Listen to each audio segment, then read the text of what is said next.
The sound landed before the pain did, a sharp, echoing crack that sliced through the midday hum of the restaurant and froze every breath in the room. The waitress staggered sideways, her tray clattering to the marble floor as a red imprint bloomed across her cheek, and for one suspended second, even the sunlight pouring through the tall windows seemed to hesitate.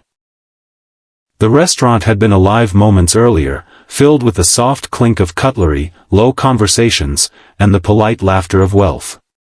Now it felt like a held breath. Crystal glasses stopped halfway to lips. Forks hovered mid-air. The billionaire's fiancée stood rigid, her manicured hand still raised, eyes blazing with humiliation and fury, while the waitress fought to stay upright, her knees trembling beneath a red vest that suddenly felt too thin to protect her. If you believe in pure kindness, in hope, compassion, and second chances even in moments like this, take a second to like, comment, share, and subscribe to Pure Kindness, because stories like this are born from believing humanity can still surprise us. The waitress's name was Mireya Santos, and at 26, she had learned how to disappear in plain sight. She had mastered the art of walking softly, of keeping her gaze lowered just enough to avoid attention, of absorbing rudeness without letting it bruise her spirit. Life had trained her that way. Raised in a one-bedroom apartment above a shuttered bakery, she had grown up listening to her mother cry quietly at night after double shifts, watching eviction notices pile up like threats. Mireya had promised herself she would endure anything if it meant stability. Anything if it meant never being the reason her little brother went hungry again. The woman who struck her, Celeste Arden, had grown up in the opposite universe. Born into legacy wealth, she had been taught that rooms adjusted themselves around her presence. She was beautiful in a sharp, deliberate way, every inch of her tailored dress. Adrian had been seated at the head of the table, sunlight catching in the silver at his temples. He was a man who had clawed his way up from a childhood of foster homes and quiet hunger, a man who understood loss intimately yet wore success like armor. When the sound hit him, it traveled straight through that armor. His jaw tightened, not in anger but in recognition. He had seen that flinch before. He had worn it. Mireya pressed her tongue to the inside of her mouth, tasting copper. Her vision blurred, not from the sting but from the sudden, overwhelming shame of being seen like this.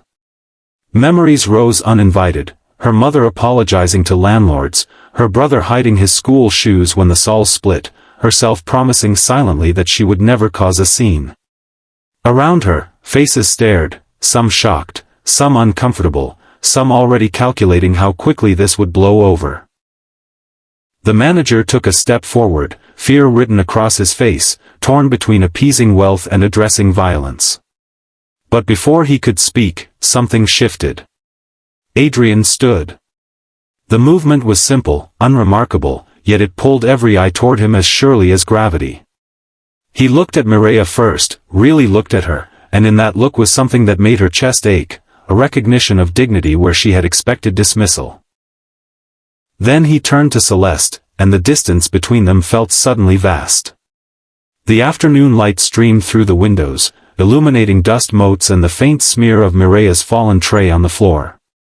The restaurant's elegance felt fragile now, like a glass sculpture one wrong breath from shattering. Adrian's mind raced, not with corporate strategies or market risks, but with the echo of his own past. He remembered being 13, slapped by a foster parent for spilling milk, the way the room had gone quiet then too.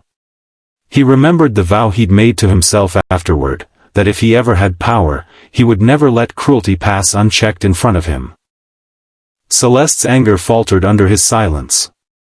She had expected outrage in her defense, a swift correction of the help. Instead, she felt exposed, the mask slipping. The room felt colder. The people she had always assumed would look away were watching closely now. Mireya bent to gather the broken pieces of her tray, her hands shaking. She told herself to keep moving, to apologize if necessary, to make herself small again. But as she reached down, Adrian knelt beside her. The action sent a ripple through the room, disbelief washing over faces accustomed to hierarchy. He helped her collect the silverware, his movements careful, deliberate. The simple act felt monumental. Mireya's breath hitched as tears threatened to spill, not from pain, but from the unbearable relief of being treated like a human being in a moment when she felt reduced to nothing. Adrian rose slowly, the weight of his decision settling in his bones.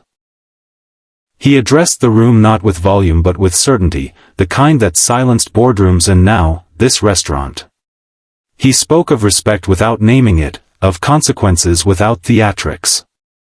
He made it clear that what had just happened was unacceptable, regardless of status, regardless of wealth. Celeste's world cracked open.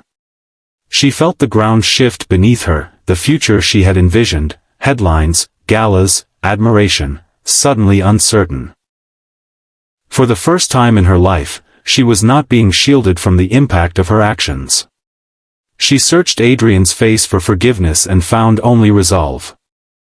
The manager found his voice then, apologizing to Mireya, offering medical help, insisting she take time. Other diners began to murmur, some nodding, some averting their eyes in shame for having stayed silent. The restaurant, once frozen, began to thaw, but it would never return to what it had been minutes before. Mireya retreated to the staff corridor, her reflection in the mirror startling her. The red mark on her cheek looked angry, undeniable. She broke then, shoulders shaking, the weight of years pressing down all at once. She cried for the indignities she had swallowed, for the fear that never quite left, for the fragile hope that moments like this might mean something more. Outside, the day remained bright. Life went on. But inside that elegant space, something fundamental had changed. Adrian ended the engagement that afternoon, not in spectacle but in quiet finality. It was not an act of heroism he sought recognition for. It was an alignment with the person he had promised himself to be. Days later, Mireya returned to work with trepidation. She found instead a letter waiting for her, not as a hush payment but as an invitation, to pursue hospitality training funded anonymously, to step into a future she had never allowed herself to imagine. She learned later who it was from, and the knowledge didn't feel like charity. It felt like justice gently correcting course. As the weeks passed, the story rippled outward. Not as gossip, but as a reminder. Staff walked a little taller. Guests watched themselves more closely. Mireya carried herself differently too, the memory of that day no longer just a wound but a turning point. As the weeks passed, the story rippled outward. Not as gossip, but as a reminder. Staff walked a little taller. Guests watched themselves more closely. Mireya carried herself differently too, the memory of that day no longer just a wound but a turning point. If this story touched your heart, please take a moment to support it. Your support helps stories of compassion and courage reach more people who need them. Before the final moments fade, drop a comment and share what this story made you feel. Your words matter more than you know. In the end, the slap that froze the restaurant did more than expose cruelty, it revealed the quiet power of choosing decency when it costs you something.